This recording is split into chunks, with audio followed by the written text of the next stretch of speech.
السلام علیکم۔ آج کی میری یہ کہانی میاں بیوی کے درمیان ایک ایسے خوبصورت رشتے کے بارے میں ہے جو دونوں گھروں یعنی میکے اور سسرال کو جوڑنے والا رشتہ ہے۔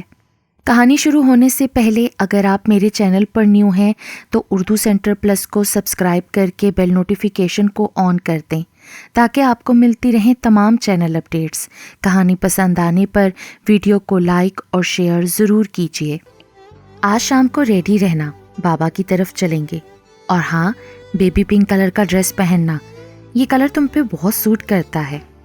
ٹائی کی نوٹ باندھتے عارفین نے شیشے میں نظر آتے کافی کلر کے سوٹ میں ملبوس نورالعین کے عکس کو محبت پاش نظروں سے دیکھتے ہوئے مسکرا کر کہا، لیکن آپ کے بابا تو اللہ جنت نصیب کرے۔ پہلی بات پہ الجھتی، دوسری پہ شرماتی نور کا ذہن یکلخت خالی برتن کی مانند ہوا تھا۔ کچھ جھجکتے ہوئے بلیک پینٹ اور لیمن کلر کی شرٹ میں ملبوس وجاہت کے شاہکار عارفین سے پوچھ گئی۔ ابھی ایک ہی تو ہفتہ ہوا تھا ان کی شادی کو، ان کی ارینج میرج تھی، لیکن جب سے وہ یہاں آئی تھی عارفین ہی نہیں، اس کی بہن زمل اور ماں زکیہ بھی اس سے والہانہ محبت کرتی تھیں۔ وہ اپنے نصیب پہ جتنا ناز کرتی کم تھا، حالانکہ وہ بہت سے خدشات لیے اس گھر میں آئی تھی۔ نہیں جی، میرے بابا زندہ سلامت ہیں، اور انہوں نے ہی تو اتنی پیاری بیٹی مجھے دی ہے، سمجھی عقل مند لڑکی۔ موبائل اور والیٹ اٹھاتے وہ اس کی جانب گھوما، پھر شرارت سے اس کے سر پہ ہلکی سی چپت لگا کر خدا حافظ کہتا کمرے سے نکل گیا۔ نور نے کمرہ سمیٹنا شروع کیا ہی تھا کہ نیلم کی کال آ گئی۔ آپی کیسی ہیں آپ؟ یقیناً بہت خوش ہوں گی، عارفین بھائی جیسے شریک حیات جو ملے ہیں آپ کو۔ خود ہی سوال اور خود ہی جواب والا معاملہ کرتی وہ نان سٹاپ شروع ہوئی تھی۔ او چھک چھک ٹرین، کچھ رکو تو، مجھے بھی تو بولنے کا موقع دو، نور نے کھلکھلا کر لہجے میں مصنوعی خفگی بھرتے کہا۔ لیں حضور، پہلے آپ بات کر لیں، بندی خاموش ہو جاتی ہے۔ نیلم نے دانستہ آواز میں مظلومیت سموئی تھی۔ تم ہو ہی ڈرامہ کوئین۔ اچھا یہ بتاؤ پاپا کی طبیعت کیسی ہے آپ؟ ان کا شوگر بلڈ پریشر شوٹ تو نہیں کیا نا؟ خیال رکھ رہی ہو نا ان کا؟ گیلا تولیا واش روم سٹینڈ پہ لٹکاتے اس نے پریشان لہجے میں پوچھا۔ ارے آپی، عارفین بھائی جیسے داماد کے ہوتے پاپا کو بھلا کچھ ہو سکتا ہے کیا؟ اور میں خیال کیوں نہیں رکھوں گی، کیا وہ میرے پاپا نہیں ہیں؟ ارے واہ، ایک ہفتہ ہوا ہے ابھی شادی کو، اور بہنوئی پہ اتنا یقین، یہ واقعہ کب ہوا بھائی؟ نور نے مسکرا کر کہا، اور اس کی مسکراہٹ میں اطمینان کی کھنک تھی۔ ایک دفعہ کا ذکر ہے کہ ایک تھے عارفین احمد، ان کی شادی ہو گئی ایک غائب دماغ لڑکی سے جس کے بابا بیمار رہتے تھے۔ پھر کیا، عارفین احمد ہر دوسرے دن اپنے سسر کو چیک اپ کے لیے بس دسرار لے جاتے تھے، اور اس غائب دماغ لڑکی کی بہن کو بھی کالج میں ایڈمیشن کروانے سے لے کر کالج پک اینڈ ڈراپ کی سہولت بھی دیتے ہیں۔ پھر خود بتاؤ، اب اس غائب دماغ لڑکی کے پاپا اور بہن مسٹر عارفین کے گن کیوں نہ گائیں، جبکہ انہوں نے پاپا کا بیٹا بن کے دکھایا۔ لہجے میں شرارت سموئے وہ ساری ببتا سنا گئی، جبکہ نور جو ہر بات سے بے خبر تھی حیران سی رہ گئی۔ اچھا، انہوں نے تو مجھ سے ایسا کوئی ذکر نہیں کیا، اپنے نصیب پہ ناز کرتے ہوئے نور نے سرسری لہجے میں کہا۔ سچ آپی، اللہ تعالیٰ نے آپ کو ایک بہترین انسان کا ہمسفر بنایا، ورنہ میری دوست ارمینا کے بہنوئی تو داماد ہونے کے گھمنڈ سے نہیں نکلتے، سسرال والوں کو نچا کے رکھنا جیسے ان کا فریضہ اولین ہو۔ جوش میں بولتی نیلم کی بات پرسوچ انداز میں سنتی نور خاموش تھی۔ کچھ دیر بات کرنے کے بعد نیلم نے فون بند کر دیا۔ یہ لوگ دو ہی بہنیں تھیں، کچھ عرصہ قبل ہی ان کی والدہ کا انتقال ہوا تھا، تب سے ہی ان کے پاپا رفیق احمد دل کے عارضے کا شکار ہو گئے۔ شوگر، بلڈ پریشر، دمے کی بیماریاں انہیں پہلے ہی نڈھال کیے ہوئے تھیں۔ وہ اٹھتے بیٹھتے اپنی بیٹیوں کے اچھے نصیب کی روتے ہوئے دعا کرتے تھے۔ دعائیں یوں بھی پوری ہو جاتی ہیں وہ پہلے نہیں جانتی تھی۔ کچھ ہی منٹوں میں کمرہ سمیٹ کر وہ نیچے لاؤنج میں چلی آئی، جہاں ایک صوفے پہ بیٹھے ہوئے سامنے ٹیبل پہ ٹوکریاں رکھے زکیہ پالک کے پتے الگ کر رہی تھی، جو کہ اختتامی مراحل میں تھا، جبکہ پاس بیٹھی زمل کتابوں میں گم تھی۔ اس کے ایگزامز ہونے والے تھے۔ پالک کی ٹوکریاں ایک سائڈ پہ رکھتے ہوئے زکیہ بیگم اب اپنے سن ہوتے پاؤں دبا رہی تھیں۔ ارے نور بیٹی، آؤ آؤ، تمہارا ہی انتظار کر رہی تھی میں۔ بھوک لگی ہے تو بتاؤ، میں ناشتہ بنا دیتی ہوں۔ ابھی تو نہیں لگی، تھوڑی دیر تک میں خود بنا لوں گی ناشتہ۔ زکیہ کے پاس صوفے پہ ٹکتے ہوئے آہستہ سے وہ ان کی ٹانگ دبانے لگی۔ اوہو، رہنے دو بیٹا، تم گھٹنوں کے درد کی مریضہ ہونا، زیادہ دیر بیٹھنے سے پاؤں سن ہو جاتے ہیں۔ اور یہ کیا کہا تم نے؟ خود کیوں بناؤ گی ناشتہ بھائی؟ ابھی تو 1 ہفتہ ہوا ہے شادی کو۔ بس بن سور کے رہا کرو اور بھول جاؤ، ابھی تو کچھ مہینے نہیں ڈلوانے میں نے کھیر میں تمہارا ہاتھ۔ اسے روکتے ہوئے اگلی بات انہوں نے مصنوعی خفگی سے کہی۔ تبھی لاؤنج کے کھلے دروازے سے راشدہ اندر داخل ہوئی، جو کہ زکیہ کی بھابھی تھیں۔ واہ جی واہ، یہاں تو ساس کی خدمتیں ہو رہی ہیں بھائی۔ ارے زکیہ، تم نے آتے ہی بہو کو خدمتوں پہ لگا دیا۔ پہلا جملہ تنزیہ جبکہ دوسرا جملہ چپتے ہوئے انداز میں کہتے ہوئے راشدہ بیگم وہاں ایک صوفے پہ ٹک گئی۔ ارے نہیں آنٹی، انہوں نے تو مجھے نہیں کہا، ماؤں کی خدمت کرنا بیٹیوں کا ہی تو فرض ہوتا ہے نا، کیوں امی؟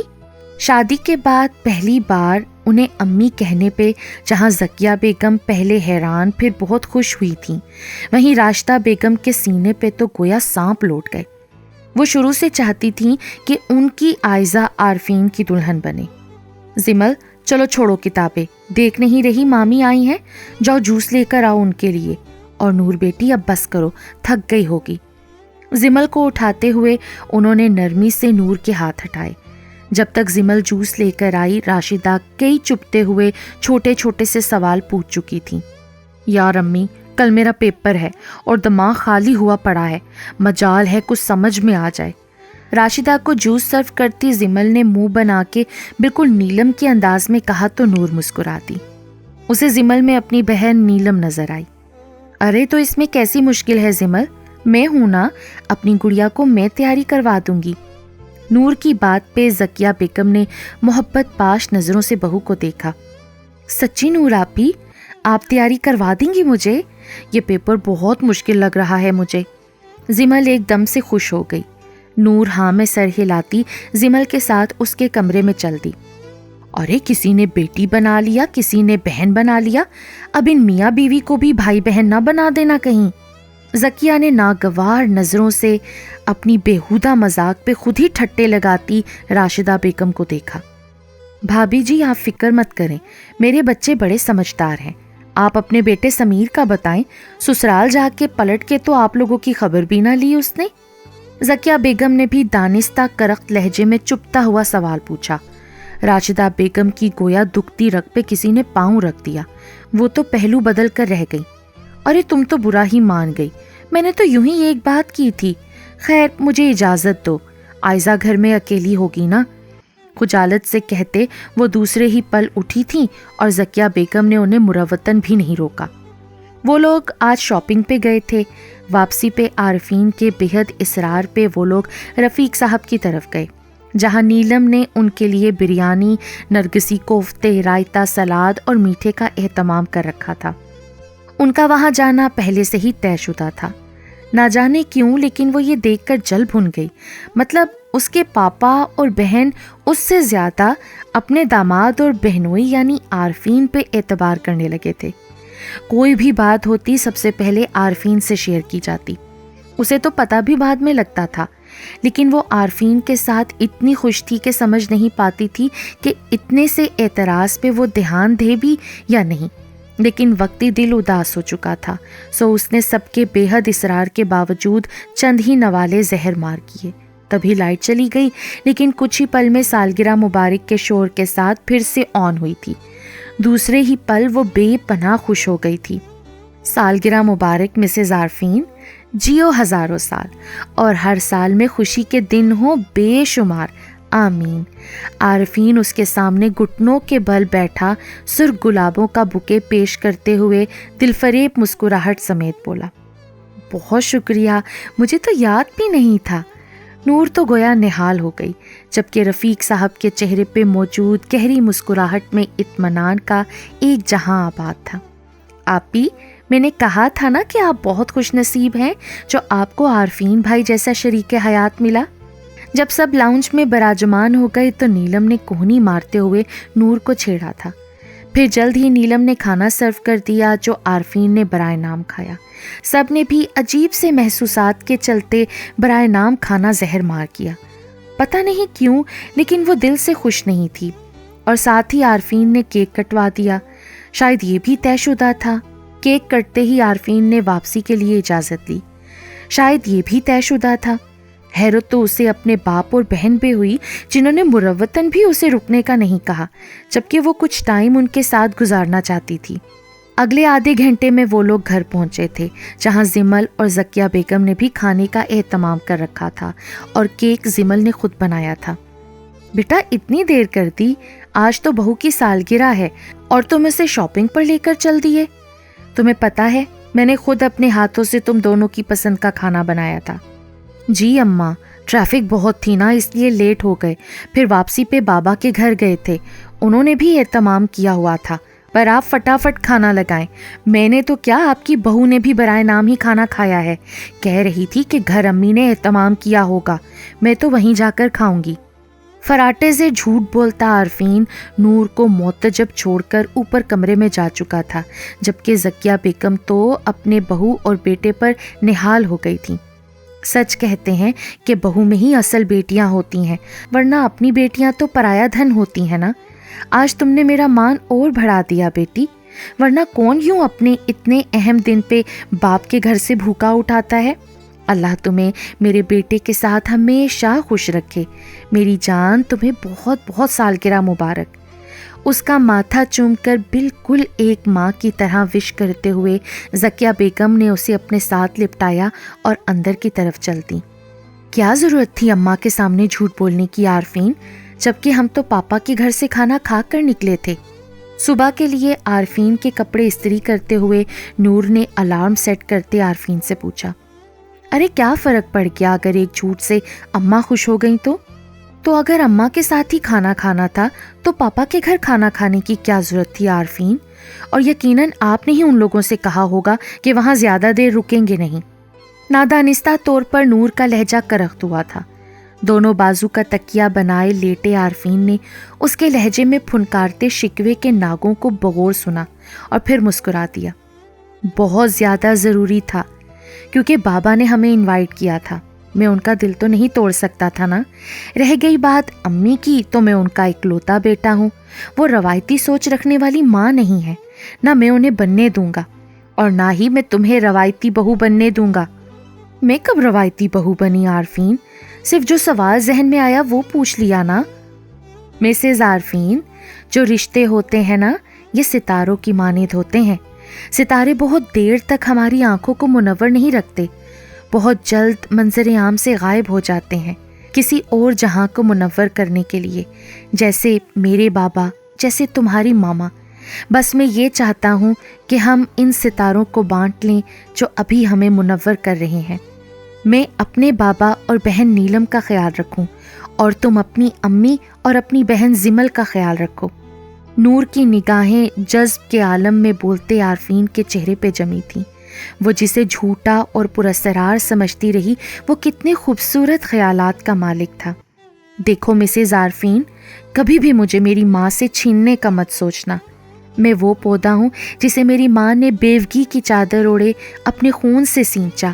ویسے بھی کسی کو خالی ہاتھ کر دینے سے دل کے آنگن منور نہیں، در حقیقت ویران ہوتے ہیں، اور ستارے توڑے کب جاتے ہیں، وہ تو اپنے اپنے حصے کے بانٹ لیے جاتے ہیں، تبھی تو صحنے دل منور ہوا کرتے ہیں۔ وہ بولتے بولتے ایک پل کو رکا تھا۔ نور متروم آنکھوں اس کمال شخص کے ساتھ کا غرور سموئے اسے دیکھ رہی تھی۔ ایسا کچھ نہیں ہوگا عارفین، میں آپ کی ہر بات سے اتفاق کرتی ہوں۔ اپنے سابقہ تلخ لہجے پہ شرمندہ سی نور نے سرگوشی کے انداز میں کہا، میں چاہتا تو روایتی مردوں کی طرح پہلے دن کہہ دیتا کہ میری ماں اور بہن کا خیال رکھو، یہ تمہاری ذمہ داری ہے، لیکن میں نے ایسا نہیں کیا۔ ایسا کرتا تو تمہیں لگتا کہ میں تم پہ کچھ تھوپ رہا ہوں۔